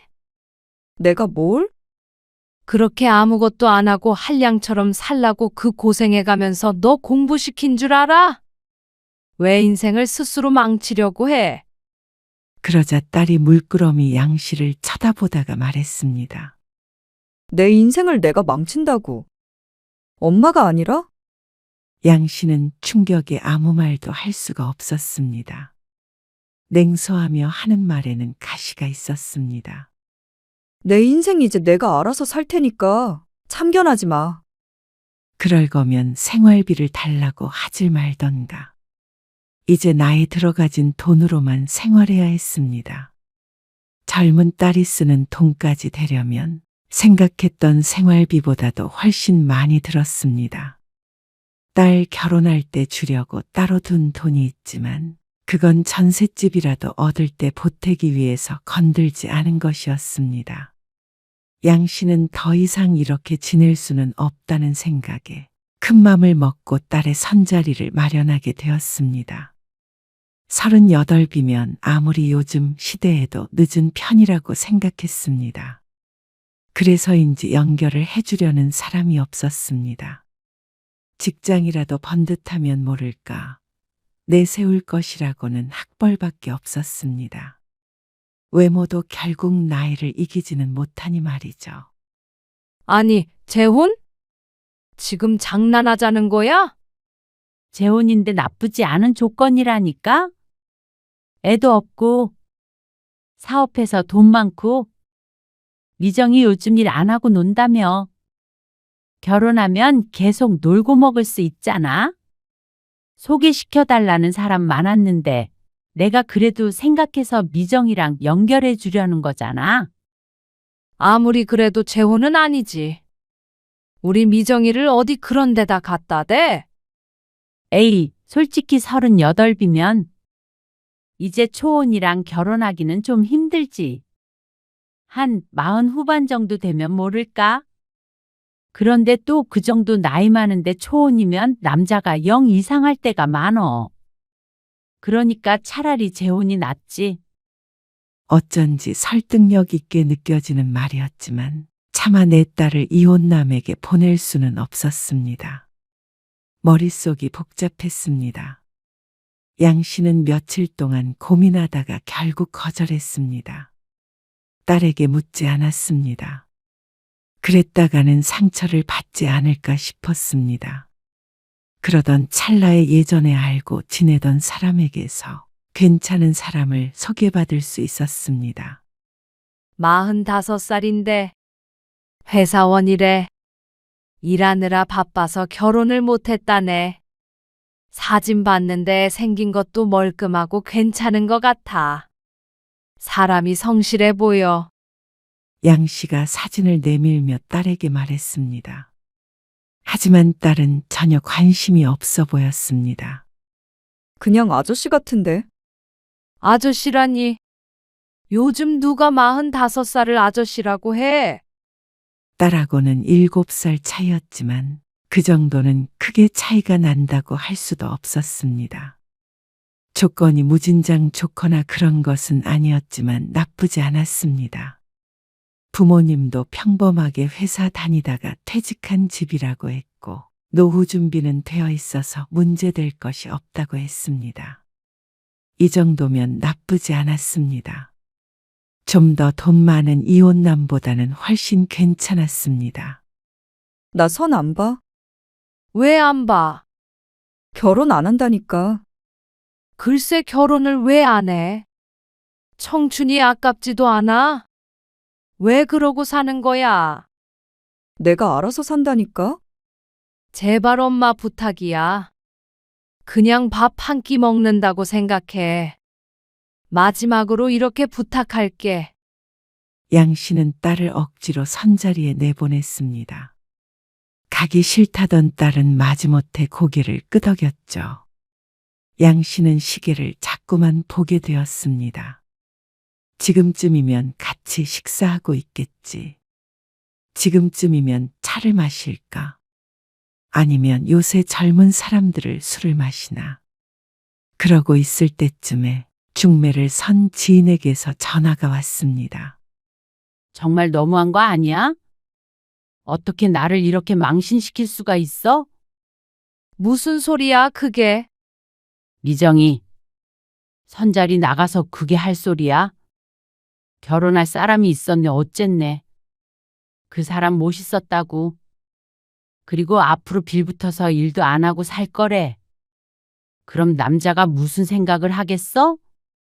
그럴 리가. 딸내미 오면 물어봐. 그리고 다시는 이런 자리 만들어 달라고 하지 마. 얼마나 어렵게 주선한 건데?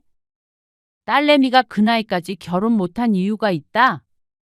기분 나쁜 소리를 들었지만 화조차 낼 수가 없었습니다. 그리고 조금 있다가 딸이 집에 돌아왔습니다. 일은 귀가였습니다.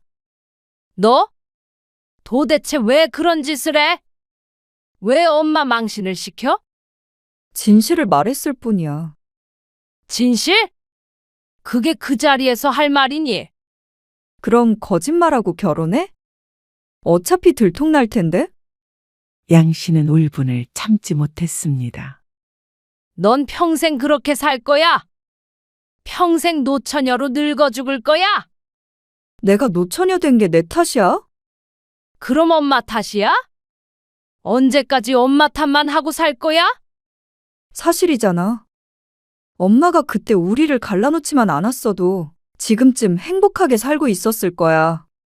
애도 한둘 낳았을지도 모르지.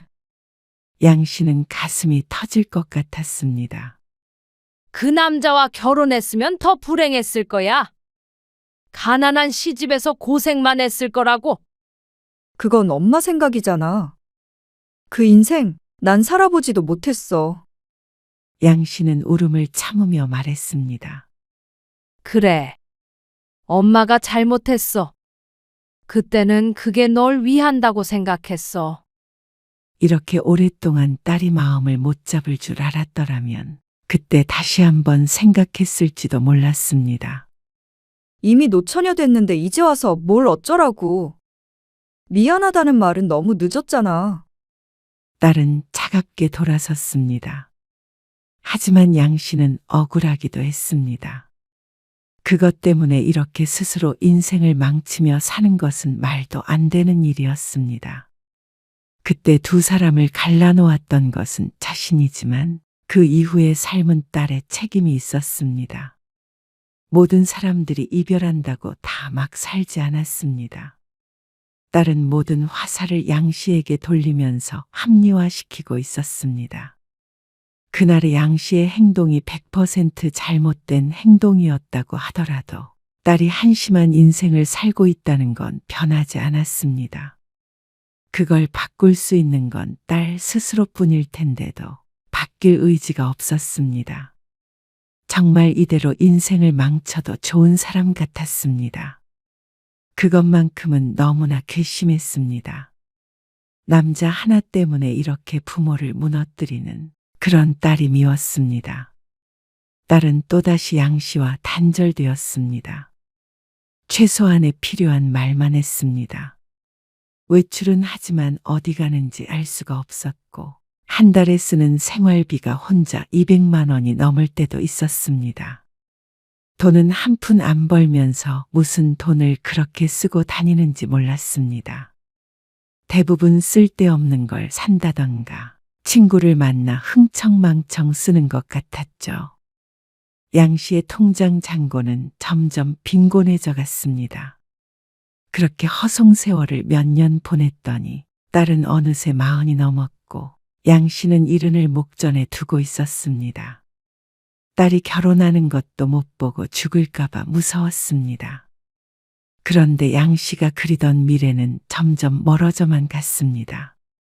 이제는 학벌이 좋다는 것은 딸을 설명하는 수식어가 될 수 없었습니다. 누가 보아도 엄마한테 얹혀 사는 한심한 자식이었습니다.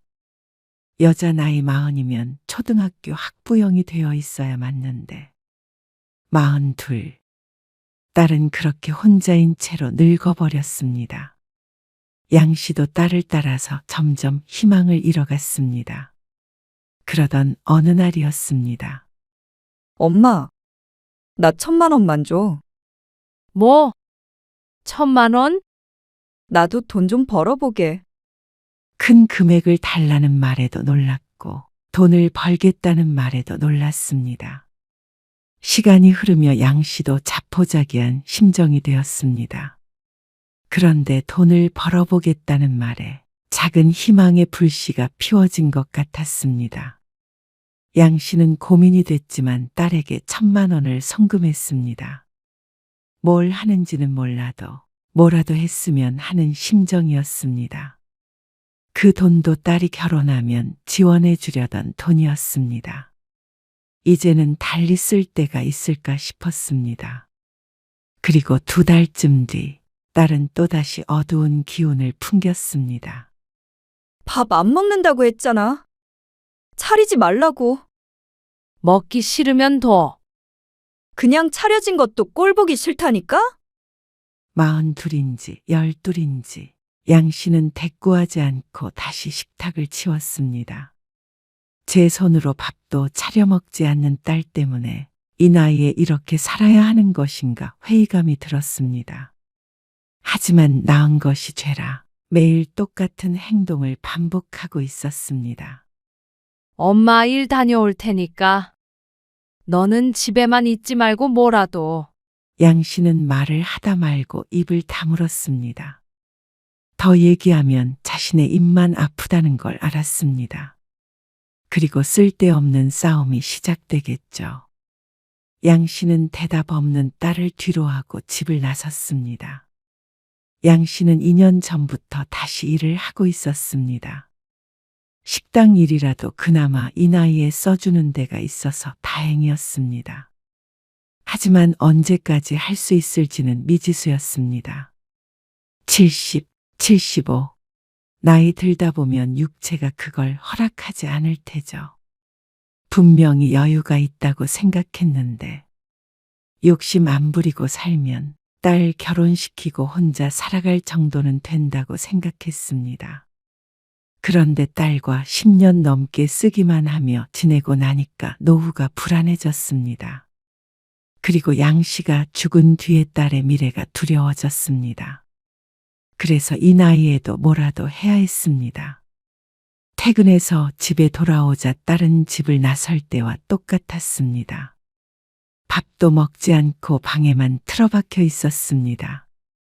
그래도 외출은 곧잘하곤 했는데 이상했죠.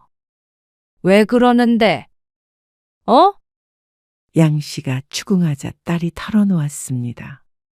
지난번에 주었던 1,000만 원을 고스란히 날려먹었다고 했습니다. 골이 띵하고 울리는 것 같았습니다. 정말로 딸이 그 돈으로 어마어마한 돈을 벌기를 바라고 준 것은 아니었지만 2달 만에 1,000만 원이 사라졌다니. 그 돈이면 양 씨가 혼자서 반년은 살 수 있는 돈이었습니다. 부어도 부어도 차지 않는 독을 끌어안고 사는 기분이었습니다. 이제는 양 씨도 지쳤습니다. 너 언제까지 그러고 살래? 양 씨가 힘없이 물었습니다. 그러자 딸이 되려 눈을 치켜뜨고 대들었습니다. 내가 사는 게 왜? 뭐가 어때서? 왜 엄마는 늘 그런 식으로 말해? 그러면 이 상황에서 도대체 어떤 식으로 말을 해야 하는 것인지 몰랐습니다. 언제까지 오냐오냐 하면서 딸 눈치 보고 숨죽여 살아야 하는 것인지 누군가 알려줬으면 좋겠다고 생각했습니다. 양 씨가 딸에게 못할 짓을 했다고 하지만 이런 식으로 복수를 하는 건가 싶었습니다. 그것이 딸을 위한 일이었다고는 해도 딸은 이해하지 못할 것 같았습니다. 양 씨는 이젠 알지 못했습니다. 다시 시간을 되돌린다면 어떤 선택을 했을지. 몇 년 전까지만 해도 똑같은 선택을 했을 거라고 스스로를 위안했지만 지금은 조금 달랐습니다. 딸이 누구를 만나든 어떤 삶을 살든 알아서 하도록 냅둘 것 같았습니다. 그보다 더 안 좋은 조건의 남자를 만나서 결혼을 하게 되더라도 말이죠. 그리고 양 씨도 양 씨의 인생을 살았을 것 같았습니다. 그랬다면 간간히 딸도 만나고 친구들도 만나고 몸 편히 마음 편히 그렇게 늙어가지 않았을까. 하지만 이제와 후회한들 과거가 바뀌지는 않았습니다. 내 인생 누가 망쳤는데? 엄마가 다 망쳤잖아. 엄마 탓 좀 그만해라. 지금이라도 정신 차리고 살아. 엄마 죽으면 너 무슨 돈으로 살래? 일 안 해? 어디라도 써주는 데 있으면 들어가라고. 나는 그냥 이렇게 살 거야. 엄마 피 빨아먹고 살다가 나중에 엄마 죽으면 유산 받으면 돼. 이 집에서 살고 통장에 있는 돈 쓰면서 살면 되잖아.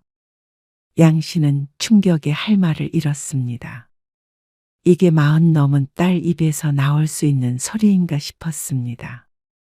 엄마에 대한 증오심 때문에 스스로를 망쳐버리는 걸 선택한 듯 했습니다. 양 씨의 가슴 속에서 무언가 뚝 끊어지는 소리가 들리는 듯 했습니다. 비틀거리며 방으로 들어가 문을 잠갔습니다. 그날 밤 양 씨는 한숨도 자지 못했습니다. 그리서 새벽녘 양 씨는 결심했습니다. 더 이상은 안 되겠다고. 이대로 가다가는 양 씨가 먼저 죽을 것 같으니 딸과 멀어져야 했습니다. 그게 딸을 위해서도 양 씨를 위해서도 옳은 일이었습니다. 과거를 바꿀 수는 없지만 미래는 바꿀 수 있지 않을까 그렇게 생각했습니다.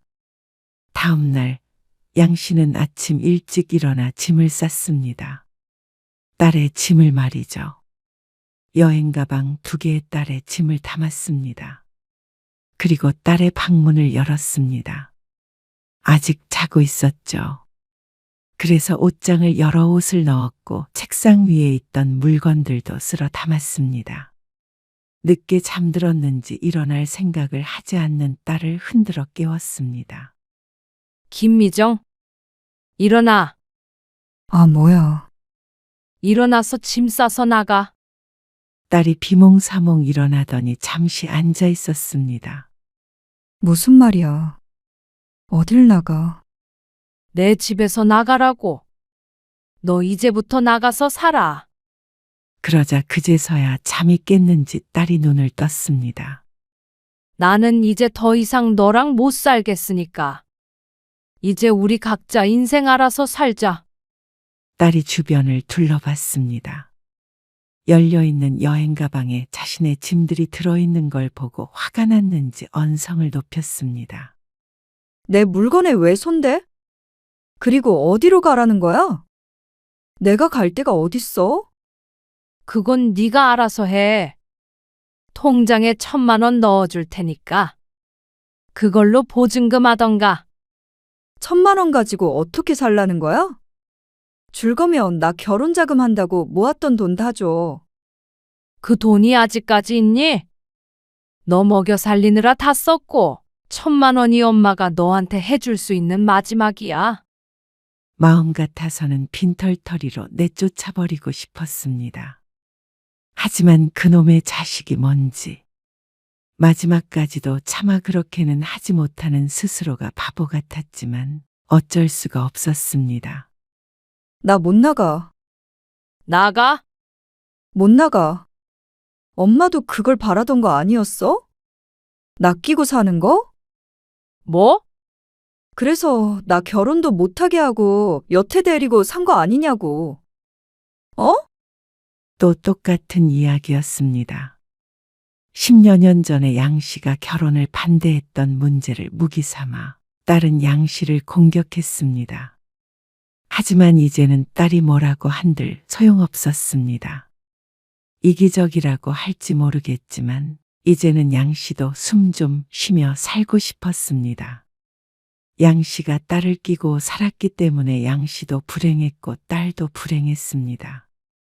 그래서 이제 엄마가 너 놓아준다고. 너 알아서 하고 싶은 거 하면서 살아.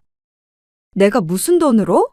내가 이제 와서 무슨 돈을 어떻게 벌어? 벌어. 나이 먹은 엄마도 버는데 네가 왜 못 벌어? 알아서 해. 일을 하든 국어를 하든. 딸의 표정이 굳어졌습니다. 엄마 나 이렇게 쫓아내고 후회 안 해? 그래. 더 이상은 너랑 같이 못 살겠어. 엄마는 끝까지 이기적이고 자기 마음대로지. 뭐든 맘대로 해야 직성이 풀리지? 내 인생 이리저리 휘두르는 건 예나 지금이나 똑같아. 양 씨는 더 이상 딸이 하는 얘기를 듣지 않았습니다. 딸의 짐을 현관으로 옮기기 시작했습니다. 나머지 짐은 너 방구하면 거기로 보내줄 테니까 우선 나가. 내가 나가라면 못 나갈 줄 알고 그래? 근데 나 나가면 다시는 안 와. 정말로. 그래. 다시는 오지 마. 딸은 잠시 서 있다가 옷을 챙겨 입더니 작은 가방에 짐 몇 개를 더 넣었습니다. 그러고는 신경질적으로 신발을 신었죠. 엄마가 죽도록 미워. 평생 용서 못할 것 같아. 문이 쾅 닫혔습니다. 양 씨는 못 박힌 듯 한참을 그 자리에 서 있다가 주저앉았습니다. 그리고 그제야 울었습니다. 소리 없이, 하지만 처절했습니다. 사흘 후 딸이 방을 구했다고 메시지를 보냈습니다. 짐을 보내라며 주소를 찍어줬습니다. 양 씨는 답장을 하지 않고 딸의 짐을 박스 여러 개에 나눠 담아 택배로 붙였습니다. 그리고 딸과 분리된 삶을 난생 처음으로 살게 되었죠. 처음엔 어색했습니다. 혼자 먹을 밥을 차리는 것도, 텅 빈 딸의 방을 보는 것도. 하지만 차차 적응이 됐습니다. 딸이 뭐하고 지내는지 하루에 10번 궁금해하다가 5번 궁금해하다가 이내 하루에 1번 정도 떠올리게 되었습니다. 그리고 그때쯤 딸에게서 연락이 왔습니다. 나 편의점 알바해. 이제 속 시원해? 하지만 어투는 그전보다 많이 누그러져 있었습니다. 나도 엄마 얼굴 안 보니까 왠지 숨통이 트인다. 양 씨는 대답하지 않았습니다. 엄마도 그래? 어쩐지 울음이 날 것 같았습니다. 나 잘 지내. 엄마 또 걱정하고 난리칠까봐 전화한 거야. 그래. 잘 지낸다니까 됐다. 끊을게. 전화는 끊어졌습니다. 하지만 가슴 속에 무언가 녹아내리는 것 같았습니다. 40 넘은 딸이 편의점에서 아르바이트를 하고 있다는 말에 보통은 속상해야 하지만 양 씨는 기뻤습니다. 이제서야 딸의 삶도 바퀴가 굴러가기 시작했구나 싶었습니다. 진작에 이렇게 살았어야 했습니다. 10년 전, 아니 그보다도 훨씬 전부터 딸이 성인이 된 순간부터 놓아줬어야 했습니다. 순전히 양 씨의 욕심에 붙들고 있었던 것이 딸을 평생 괴롭게 만들었습니다. 하지만 지금이라도 딸이 의욕적으로 살 수 있다면 더 이상 바랄 게 없었습니다. 눈도 편히 감을 수 있겠죠. 양 씨는 자리에서 일어나 부엌으로 갔습니다. 오랜만에 밥맛이 좋을 것 같았습니다. 일을 가야 했기에 얼른 밥을 차려 먹을 생각이었습니다. 어디에선가 딸도 밥 잘 챙겨 먹고 건강하게 지냈으면 하는 마음이었습니다. 그리고 조금 더 시간이 흘러서 딸이 찾아온다면 맛있는 밥 한 끼 지어주고 싶었습니다.